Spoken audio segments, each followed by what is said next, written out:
Welcome back to Faculty of Truth. In this video, we'll explore two more real-life cave stories. The first story involves a caver who decided to navigate an extremely narrow, downward-sloping tunnel alone.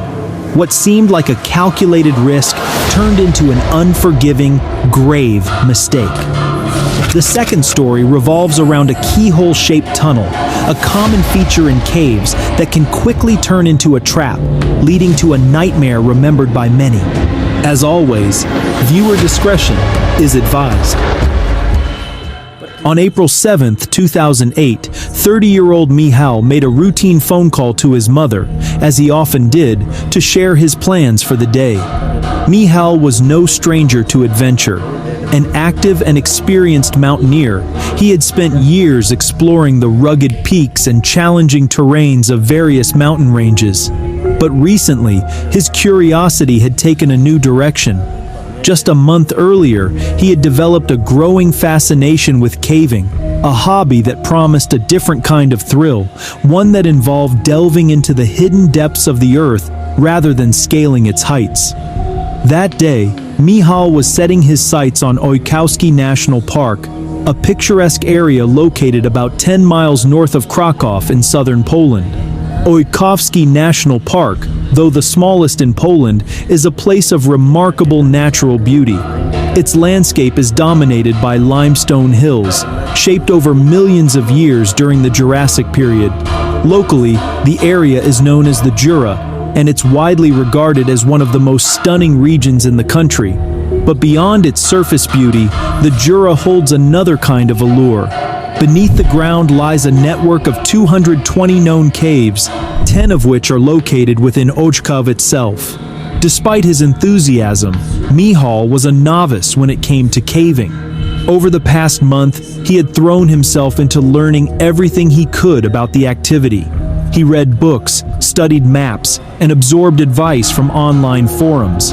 But as anyone who has ventured into the world of caving knows, there's a vast difference between reading about it and actually doing it.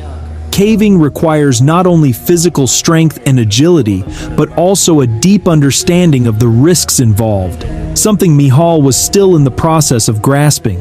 One critical fact he did uncover during his research, however, was that caving in Ojków National Park was strictly prohibited. The caves, rich in geological and paleontological significance, had become targets for robbers over the years, prompting authorities to install barred grates over the entrances to protect the caves and keep people out. For Michal, the allure of the forbidden was likely part of the appeal. In hindsight, this was a decision he would come to regret. The barriers were there for a reason, and Michal's lack of experience made him ill-prepared for the dangers that lay ahead.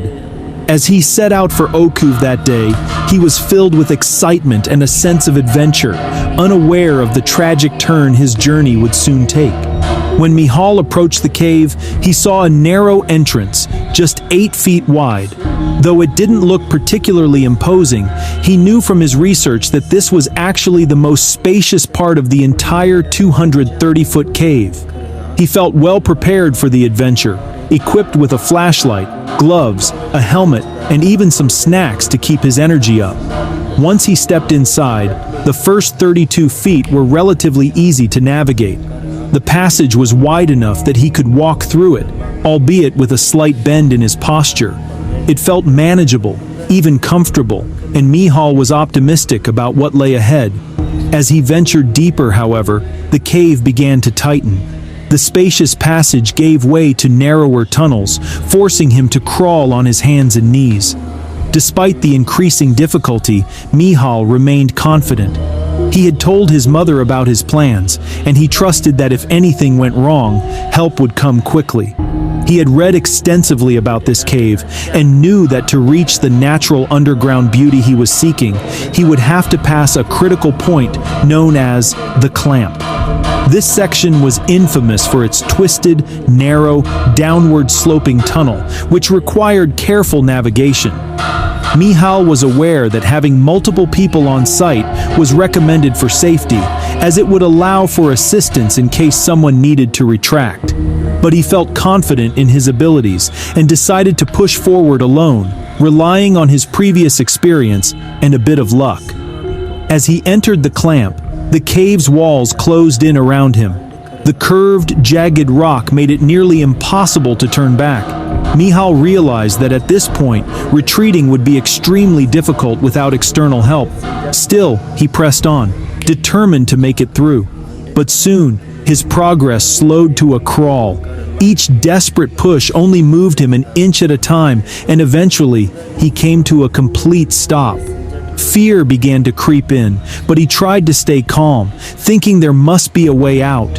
He wondered if the extra items he was carrying were causing the problem, so he started removing them one by one: his gloves, phone, helmet, and even his flashlight.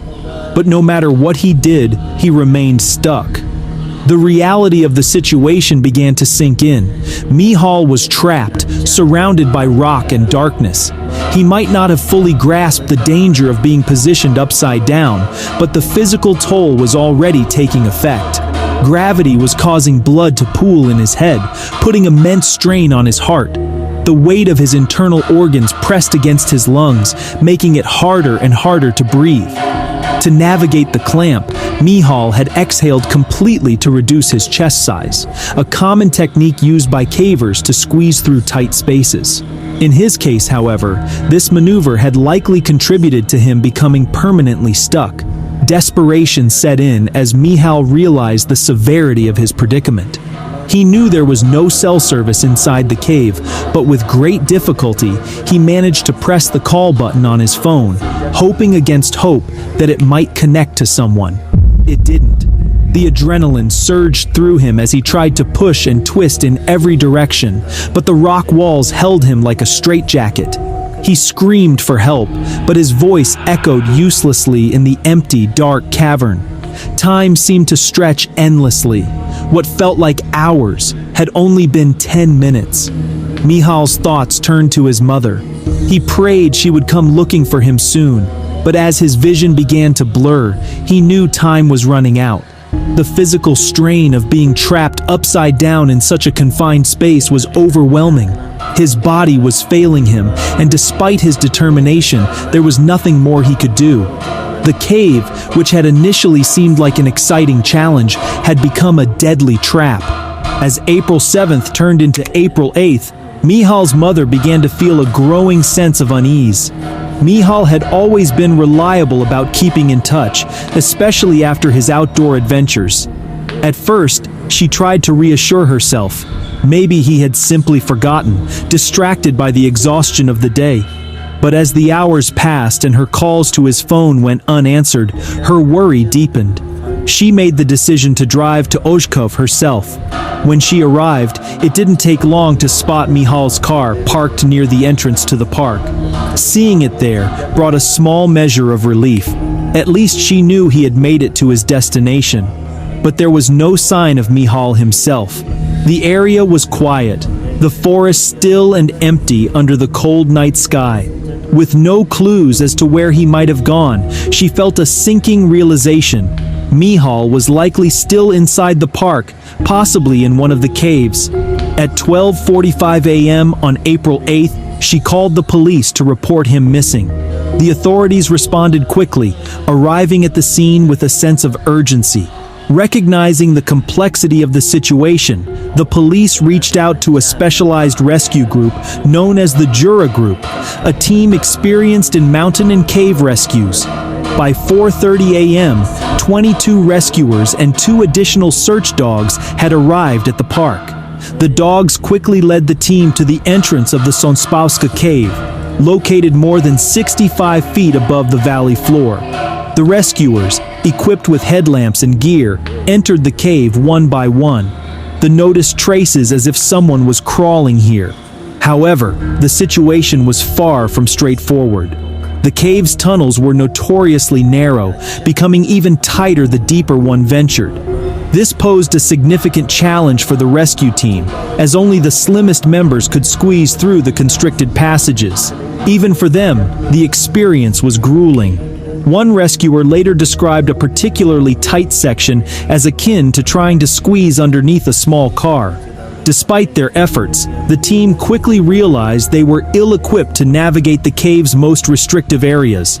After several failed attempts to push past the narrowest points, they concluded that specialized tools would be needed to proceed. This delay was deeply concerning. When the necessary tools arrived, the rescuers began the painstaking process of widening the cave's passages using chisels. Progress was slow, but they eventually advanced deeper into the cave. Further inside, they made a grim discovery. Mihal's phone, watch, helmet, headlamp, and gloves were scattered on the cave floor. Nearby, they found his feet. Mihal was wedged almost completely upside down. The first rescuer reached him at around 8:20 a.m., nearly 4 hours after the search had begun. The rescuer called out to Mihal several times, but there was no response. To check for any signs of life, the rescuer lightly pricked Mihal's foot with a knife. There was no reaction. Rescuers assumed Mihal passed out and the slight pulse might still be there. Mihal's skin was cold, his legs stiff, but everyone hoped for the best, and there was no time to lose. Using chisels, they worked in shifts to carefully remove enough rock from around Mihal's body to free him from the crevice. The process was slow and laborious, taking hours just to extract him from the clamp. Once freed, they tried to detect pulse again, but they couldn't find any. He had been dead for hours, long before his mother had even realized he was missing. The mission now shifted from rescue to recovery. The rescuers were determined to bring Mihal's body out of the cave so that his mother could lay him to rest. Once freed, they faced the additional challenge of maneuvering his body through the narrow tunnels, which were only wide enough for one rescuer to pull him at a time. This grueling task continued for hours, and it wasn't until around 6:30 p.m. that Mihal's body was finally brought out of the cave. Mihal's body was not autopsied, so the exact cause of his death remains uncertain. However, it is likely that he succumbed to either hypothermia, given the cave's cold temperatures, or positional asphyxia, caused by the strain of being trapped upside down for an extended period. For his mother, the loss was devastating. The rescuers, though unable to save Mihal, worked tirelessly to ensure he could be brought home, a small comfort in the midst of tragedy. The next story takes place in Knox Cave, which is known for a particularly tight and claustrophobic section. On a cold January morning in 1970, a group of 31 adventurers gathered near Knox Cave in upstate New York, preparing for a challenging caving expedition. The air was crisp, and the ground was blanketed in snow, which crunched underfoot as they made their way to the cave's entrance. Knox Cave, a well-known spelunking site, was famous for a feature called the gun barrel. This keyhole-shaped tunnel, only 18 inches wide and 60 feet long, was a formidable obstacle. For experienced spelunkers, navigating the gun barrel was a rite of passage, a test of both physical endurance and mental resolve. Most of the group that day was ready to pass challenging constrictions in order to see the wild sections. When they reached the entrance, they found a snow-covered sinkhole that led down into the cave. One by one, the adventurers descended into the crevice, leaving behind the daylight.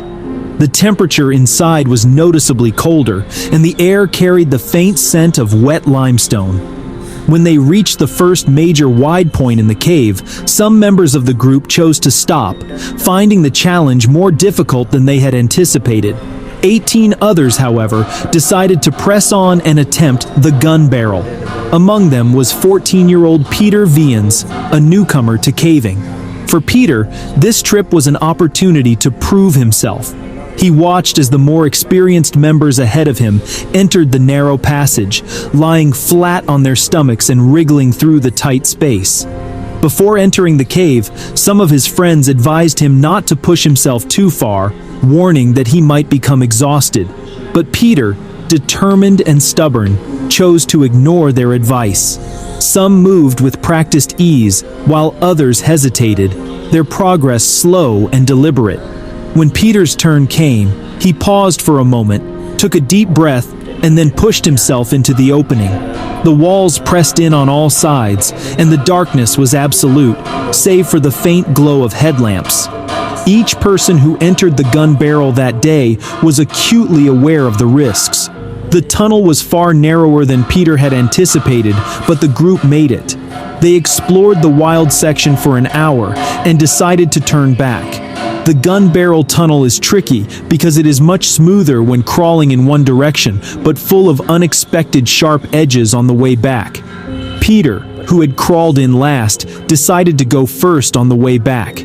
As he crawled forward, his body scraped against the rough, uneven walls of the passage, with jagged rocks catching on his clothes and skin. He moved slowly, using his elbows and knees to push himself inch by inch through the tight space. Every few feet, he paused to rest, feeling the weight of the rock above him pressing down. He was just 8 feet from the exit when something went wrong. While shifting his weight to move forward, Peter's knee slipped into a narrow crevice in the floor of the tunnel.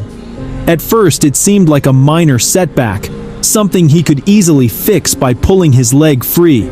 But when he tried to yank it out, his knee wouldn't move. He twisted and tugged, but the more he struggled, the more firmly his knee became wedged in the rock. Panic began to set in as he realized he was stuck. Peter called out, his voice trembling, alerting the others in the group. The group behind of him, initially unaware of the situation, continued crawling until they heard his cries. Shouts echoed through the tunnel as they called back to him, trying to understand what had happened. When Peter explained that his knee was trapped, the group quickly tried to help. But they soon realized that Peter's body was blocking the narrow passage, making it impossible for anyone to move past him. They were all trapped. Efforts to free Peter began immediately. Those behind him tried pulling on his leg, twisting it, and shifting his body to dislodge it from the crevice. But each attempt caused Peter to cry out in pain, forcing them to stop. As time passed, the cave's natural chill began to take its toll. The temperature dropped, and the risk of hypothermia became a serious concern. Friends huddled together for warmth, trying to stay calm and keep the younger members, especially Peter, from panicking. Outside the cave, the remaining members of the group grew increasingly uneasy. Hours had passed since the others had entered Knox Cave, and there was no sign of their return. One of the members, sensing something was wrong, decided to venture into the cave to check on the others. When he reached the gun barrel, he was met with a grim sight. Peter's knee was firmly wedged in a crevice, and the rest of the group was trapped behind him, unable to move back. Realizing the severity of the situation, he quickly retreated to the surface to alert the authorities. By the time police officers and firefighters arrived at the scene, it was late afternoon. The gun barrel's narrow passage, only 18 inches wide, made traditional rescue methods impossible. Using force to free Peter could have easily broken his leg, causing serious injury. The rescuers tried various techniques to dislodge his leg, but nothing worked. Hours passed, and Peter, exhausted and disoriented from the cold and stress, began hallucinating. At one point, he screamed that a snake was biting him, though no snake existed. It was his mind reacting to the darkness, confinement, and fear. As evening approached, the temperature inside the cave kept falling. Around 8:30 p.m., after hours of failed attempts, the rescuers devised a new plan. They passed a thermos of soapy water down to the group inside the cave, hoping to lubricate Peter's knee and loosen its grip on the crevice. Carefully, they poured the soapy water around his leg, while firefighters tied a rope around his arm. Coordinating with the group inside, they gently pulled on the rope while those in the tunnel shifted Peter's body to relieve pressure on his knee. Slowly, Peter's knee began to move. With one final, careful tug, it popped free from the crevice. A wave of relief swept through the group. But the ordeal wasn't over yet. Peter was still in a precarious position, and they had to ensure he didn't slip back into the slot. With painstaking care, they guided him the rest of the way through the narrow passage until he was finally clear. The others followed. Peter's leg had sustained fractures and severe bruising from the incident. He was treated for hypothermia and admitted to the hospital for a quick recovery. For Peter and the others, it was a harrowing experience that underscored the importance of preparation, teamwork, and caution in the face of nature's challenges.